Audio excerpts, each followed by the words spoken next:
जय Malhar news चॅनलच्या सर्व प्रेक्षकांना सपना चौधरीचा नमस्कार। नंदुरबार जिल्ह्यातील NAFCC योजनेअंतर्गत ठिबक सिंचनाचे अनुदान 4 वर्षांपासून रखडले। जिल्ह्यातील अनेक शेतकऱ्यांनी नाशिक विभागीय सहसंचालकाकडे तक्रार केली। कागदपत्रे पूर्ण करूनही अनुदान न मिळाल्याने शेतकरी आर्थिक अडचणीत। प्रलंबित अनुदान तातडीने मंजूर करण्याची शेतकऱ्यांची मागणी। नंदुरबार जिल्ह्यातील शेतकऱ्यांनी कृषी विभागाच्या NAFCC योजनेअंतर्गत घेतलेल्या ठिबक सिंचनाच्या अनुदान रखडले। 2022 ते 23 मध्ये या योजनेअंतर्गत ठिबक सिंचन बसविणाऱ्या शेतकऱ्यांना अद्यापपर्यंत अनुदान मिळाले नसल्याचा आरोप जिल्ह्यातील शेतकऱ्यांकडून करण्यात आला आहे। या संदर्भात शेतकऱ्यांच्या वतीने कृषी विभागाचे नाशिक विभागीय सहसंचालक सुभाष काटकर यांना निवेदन देण्यात आले आहे। यावेळी जिल्हा कृषी अधीक्षक शंकर किरवे, सहाय्यक जिल्हा कृषी अधीक्षक चेतनकुमार ठाकरे आदी उपस्थित होते। या योजनेअंतर्गत सर्व आवश्यक कागदपत्रे आणि प्रक्रिया वेळेत पूर्ण करूनही सुमारे 4 वर्षांचा कालावधी उलटून गेला तरी अनुदान प्रलंबित आहे। अनुदान मिळण्यास होत असलेल्या विलंबामुळे शेतकऱ्यांच्या आर्थिक व्यवहारांवर आणि शेतीच्या कामकाजावर परिणाम होत असल्याचेही शेतकऱ्यांकडून आरोप करण्यात आला आहे। त्यामुळे शासनाने या प्रकरणाची तातडीने दखल घेऊन प्रलंबित अनुदान लवकरात लवकर मंजूर करावे, अशी मागणी शेतकरी बांधवांकडून करण्यात आली आहे। सपना चौधरी, जय मल्हार न्यूज, नंदुरबार। आम्ही शेतकरी बांधव 2022-23 पासून NFCच्या अनुदानासाठी फिरत आहेत।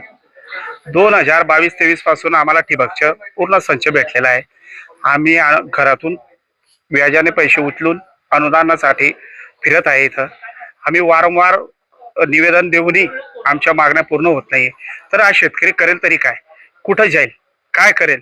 आज शेवटी 2022-23 पासून आम्ही शासनाच्या दरबारी पाय घड्या घालतोय, पण आमच्या मागण्या पूर्ण होत नाहीये।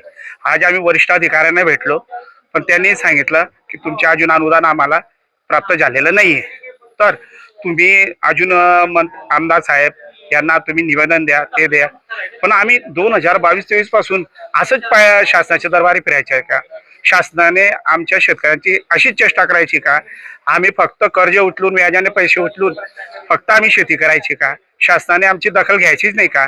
तर आम्ही करायचं तरी काय? तर शेवटी आम्हाला एकच मार्ग उरतो की आम्ही कुठंतरी एक आत्महत्या करायची आणि आमचे जीवन आम्ही संपवायचं, बरं का? त्यामुळे आमची जी मागणी आहे शासन दरबारी, ते आमच्या 2022-23 पासून NFCचे जे अनुदान आहे ठिबक सिंचनचं, ते शेतकऱ्यांना लवकरात लवकर खात्यात जमा करावं, ही शासन दरबारी आम्ही विनंती करतो। आम्ही निवेदन देऊन आता थकलो आहे। शेवटी आमची जी मानसिकता होती ती संपलेली आहे।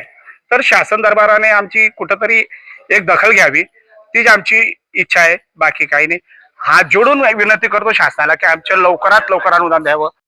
694 शेतकरी आहेत, 710 कोटीचे अनुदान आहे। 694 शेतकरी आहेत, ते जवळ आज अनुदानापासून वंचित आहेत। 2022 ते 23 पासून आम्ही फिरतोय का म्हणून आमच्या जेवढं सरकार चेष्टा करते शेतकऱ्यांशी।